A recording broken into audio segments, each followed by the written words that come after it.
અમારી મેઇન રજૂઆત એ છે કે સરકાર મોટી મોટી જાહેરાતો કરે છે તાળબંધી મારફતે, તો થોડા નીચેના વર્ગ સુધી, ગરીબ વર્ગ સુધી પહોંચે, એમની સહાય નીચેના વર્ગ સુધી પહોંચે અને મારું કામ થાય તો ખેડૂતનો બિચારો જીવતો થાય.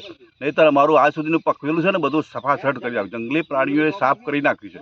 અને રાતના ટાઈમે વીજળી આવે એ અનિયમિત આવે. અમારે તો પાણીવાળી હતી કે બધું રોજ આવું, ભૂંડ આવું, તો અમારે કઈ રીતે પૂરું કરવું? આ બાબતે સરકારશ્રી થોડો વિચાર કરી અને ગરીબના છેક તળિયાના માણસ સુધી જાય અને અમારી વ્યવસ્થા કરે એવી અમારી વિનંતી છે, બીજું કશું નહીં. આ પોકર વચનો અમારે કરવાનું શું? અમારા ખેડૂતો ગરીબ જ રહ્યો છે ભાઈ. એટલે આ બાબતે સરકાર વિચાર કરે એવી મારી રજૂઆત છે. દશરથ પટેલ, પૂજાપુર ગામનો વતની બોલું. આ મારી જે આ ખેતીની જે સમસ્યા છે એ સમસ્યા સરકાર જલ્દી દૂર કરે. પહેલાં અમારે નીલ ગાય રોજ અને ભૂંડ એની અમે બહુ પરેશાન છીએ, રાત દિવસ જાગીને કેવો જે પેલું કરીએ. અને અહીંયા આગળ એટલી પરેશાની છે ને કે અમે સરકાર વાયદા કરે છે, મોટા કરે છે કે અમે તમે પહેલા મીટર તારબાજી આપશું, તો આ કરશું તે કરશું, પણ હમણાં અમારા સુધી કોઈ પહોંચતી નહીં કોઈ સહાયતા. અને આના માટે સરકાર કંઈક ને કંઈક કદમ ઉઠાવે એમને અમને થોડો ફાયદો રહેશે.